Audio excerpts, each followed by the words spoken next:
നമ്മുടെ ചലഞ്ച് എന്താന്ന് വെച്ചാല് ഇവിടെ കുറെ ക്ലാസ്സുകളുണ്ട്. അതിനകത്ത് 500, 200, 100 ഒന്നിന്റെ നോട്ടും 2 ചോക്ലേറ്റും ഉണ്ട്. അപ്പൊ ഓരോരുത്തർക്കും ഓരോ ചാൻസ് ആണ്. 4 റൗണ്ടുകളാണ്. ഓരോന്നിലും ഓരോരുത്തർ എടുക്കും. കിട്ടുന്ന എടുക്കും കേട്ടോ. അപ്പൊ ഫസ്റ്റ് ട്യൂൺ വിളിക്കും. ഒന്നുമില്ല. അപ്പൊ ക്ലാസ് ഇടയ്ക്ക് വെച്ചോ. എനിക്ക് 10ന്റെ നോട്ട് കിട്ടിയിട്ടോ. 10 ക്ലാസ് അവൻ 20ന്റെ നോട്ട്. ഞാൻ ഇതെടുക്കാം. 1ന്റെ നോട്ടാണ് ഗൈസ് കിട്ടിയത്. ഒന്നും കിട്ടിയില്ല. എനിക്ക് 10ന്റെ നോട്ട് കിട്ടി.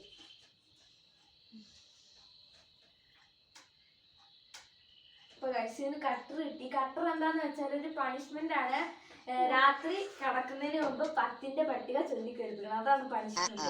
അപ്പൊ അവന് പണിഷ്മെന്റ് കിട്ടിയിട്ടുണ്ട്. അത് അവൻ പട്ടിക ചൊല്ലിക്കെടുപ്പിക്കും. ഇനി എന്റെ ലാസ്റ്റത്തെ കളി. അത് കഴിഞ്ഞാൽ കളി കഴിയും. അപ്പൊ ഞാൻ എടുത്തു. എനിക്ക് ചോക്ലേറ്റ് കിട്ടി ഗൈസ്. അപ്പൊ നമ്മുടെ